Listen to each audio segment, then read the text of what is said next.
दोस्तों नमस्कार। जलसा क्लासेस में आपका स्वागत है।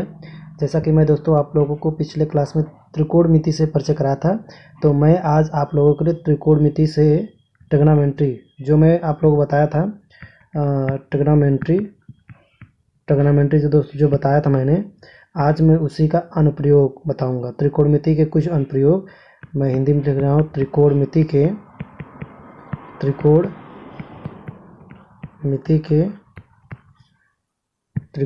के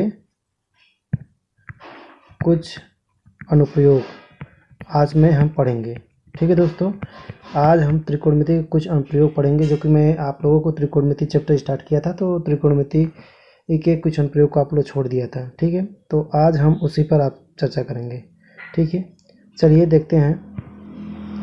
ये देखिए, ये मेरा पहला स्लाइड है। देखिए, इसमें हेडिंग लिखा हुआ है त्रिकोणमिति के कुछ अनुप्रयोग। ठीक है दोस्तों, इसमें लिखा है त्रिकोणमिति के कुछ अनुप्रयोग। तो इसे जो 10th लेवल के स्टूडेंट है, यो पार्ट 9 है, तो उसी के अंदर आप चर्चा करेंगे। ठीक है, चलिए। इसमें लिखा है भूमिका। पिछले अध्याय में आपने त्रिकोणमिति अनुपात के बारे में अध्ययन किया है। इसी अध्याय में आप कुछ उन विधियों के बारे में अध्ययन करेंगे जिसमें त्रिकोणमिति का प्रयोग आपके आसपास के जीवन में जुड़ा होता है। ठीक है दोस्तों, त्रिकोणमिति का अनुप्रयोग, त्रिकोणमिति जो पढ़ चुके हैं, त्रिकोणमिति के आसपास की जो घटना होती है उसी से जुड़ी होती है। आगे देखते हैं। इसमें लिखा है त्रिकोणमिति एक प्राचीनतम विषय है जिनका अध्ययन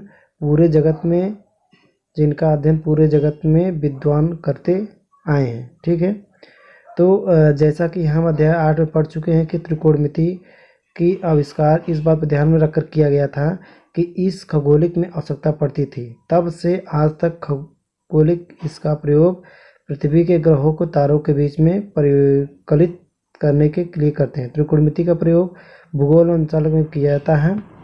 त्रिकोणमिति का ज्ञान प्रयोग मानचित्र बनाने और देशांतर और अक्षांश के सापेक्ष एक दूसरे में ज्ञात करने के लिए किया जाता है। ठीक है दोस्तों, यहाँ पर लिखा है साफ साफ, जो लिखा है त्रिकोणमिति का मेनली जो प्रयोग लिखा होता है मानचित्र और देशांतर के रूप में प्रयोग, मानचित्र देशांतर और अक्षांश की दूरी मापने के लिए प्रयोग किया जाता है।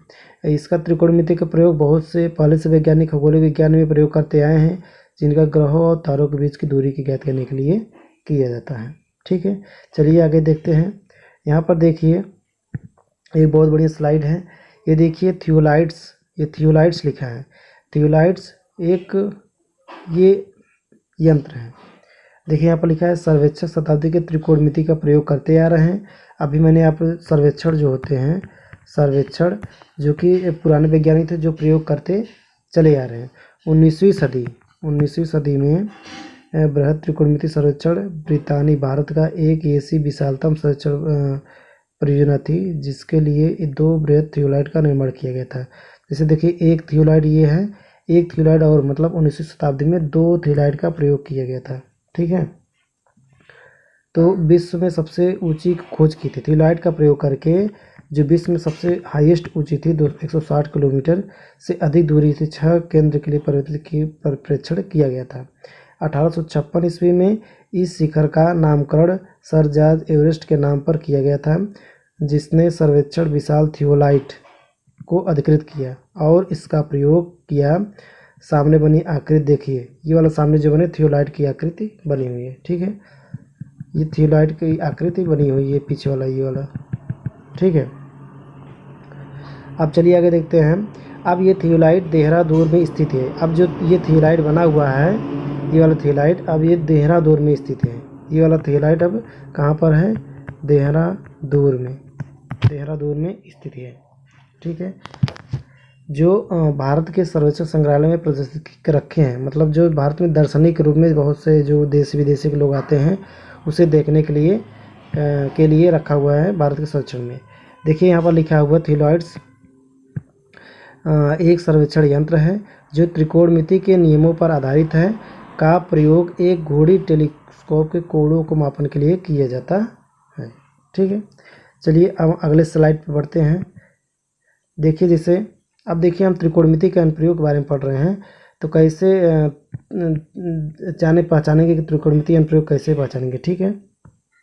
अब देखिए यहाँ पर लिखा है ऊंचाइयाँ और दूरी, ऊंचाइयाँ और दूरी लिखा हुआ है। ये देखिए एक मीनार बना हुआ है, इस चित्र में देखिए ये मीनार बना हुआ है, ये मीनार की ऊंचाई h हो गई, ठीक है। अब यहाँ पर कोई व्यक्ति खड़ा हुआ है, इस पॉइंट पर कोई व्यक्ति यहाँ पर खड़ा हुआ है, यहाँ से ऊपर की तरफ मीनार की ऊंचाई को देख रहा है और ये व्यक्ति यहाँ पर खड़ा हुआ है। ये जहाँ से ये क्षैतिज रेखा होती है, ये क्या होती है, क्षैतिज रेखा, ये होती है क्षैतिज रेखा और ये होती है दृष्टि रेखा। लिखा हुआ है यहाँ से जो व्यक्ति ऊपर की तरफ देखता है मीनार के शिखर पर, ये दृष्टि रेखा होता है। तो जो कोण बनाती है ये क्या बनाती है, उन्नयन कोण। यहाँ पर देखिए चित्र बना हुआ है ए बी और सी, देखिए ये कोण बना रहा है उन्नयन कोण, ये दृष्टि रेखा है क्षैतिज रेखा। इसकी ऊंचाई क्या हो जाएगी h, यहाँ से आधार की दूरी है, ये यहाँ से यहाँ तक मीनार से पाद के बीच की दूरी है, ठीक है। अब आगे बढ़ते हैं। देखिए इस आकृति में छात्र की आंख से मीनार के शिखर तक खींची गई रेखा, देखिए हम फिर से दिखाते हैं आप लोगों को। देखिए ये छात्र की आंख यहाँ पर है, छात्र की आंख से मीनार के शिखर तक खींची गई रेखा AC है, यहाँ से यहाँ तक दूरी क्या है, AC दृष्टि रेखा होती है। यहाँ पर दृष्टि रेखा कहलाती है। छात्र मीनार के शिखर की ओर देख रहा है, दृष्टि रेखा और क्षैतिज रेखा बने कोण को उन्नयन कोण कहते हैं। इसके कोण को क्या बोलते हैं, उन्नयन कोण। तो मीनार के शिखर का उन्नयन कोण कहलाता है, ये इसको बोलते हैं उन्नयन कोण। अगर कोई छात्र ऊपर की तरफ देख रहा है तो जो कोण बना रहा है उसे उन्नयन कोण बोलते हैं, ठीक है। चलिए अब हम आगे देखते हैं। अब देखिए ये वाला चित्र, इस प्रकार दृष्टि रेखा प्रेक्षण की आंख से उस वस्तु के बिंदु को मिलाने वाली रेखा के जिसे प्रेक्षण देखता है, देखे गए बिंदु का उन्नयन कोण उस बिंदु में स्थित दृष्टि रेखा क्षैतिज रेखा बना कोण होता है, ठीक है यहाँ तक। जबकि देखा जा रहा है कि बिंदु क्षैतिज स्तर से ऊपर होता है, अर्थात देखिए क्षैतिज तल से ऊपर होता है, अर्थात वह स्थिति क्षैतिज से देखने के लिए अपना सिर ऊपर उठाना पड़ता है। जब कोई व्यक्ति किसी वस्तु को देखने के लिए सिर अपना ऊपर उठाता है तो ये उन्नयन कोण बनता है। अगर ठीक है, आगे चलिए अगले वाले स्लाइड पे। देखिए मेरी तीसरी स्लाइड है। अब देखते हैं यहाँ पर,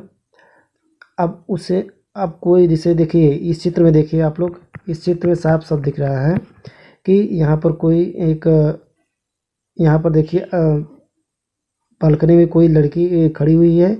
अब यहाँ पे बालकनी मतलब इसकी ऊंचाई पर, कुछ ऊंचाई पर है, यहाँ पर कोई वस्तु है, इस बालकनी से इस नीचे की वस्तु को देखना चाह रही है, ठीक है। अब देखिए ये क्षैतिज रेखा हो गया। अब यहाँ से यहाँ पर उन्नयन कोण बनाया था, ये एकांतर कोण से ये भी उन्नयन कोण बनाएगा, तो ये वस्तु है। तो अगर कोई चीज़ ऊपर से देखी जा रही है, अगर कोई चीज़ ऊपर से देखी जा रही है नीचे, तो यहाँ पर उन्नयन कोण बनाएगा। अगर कोई चीज़ नीचे से ऊपर देखी जा रही है तो क्या बनाएगा, उन्नयन कोण, ठीक है। अगले वाले स्लाइड पे देखिए, यहाँ पर लिखा है अतः देखी जा रही वस्तु के बिंदु अवनमन कोण की स्थिति में दृष्टि रेखा कहलाती है, जबकि क्षैतिज रेखा अर्थात वह स्थिति जबकि देखे जाने वाले बिंदु को देखने के लिए हमें अपना सिर नीचे झुकाना पड़ता है, ठीक है। अब हम देखते हैं अगले वाले स्लाइड पर, तो हम समझते हैं, ठीक है।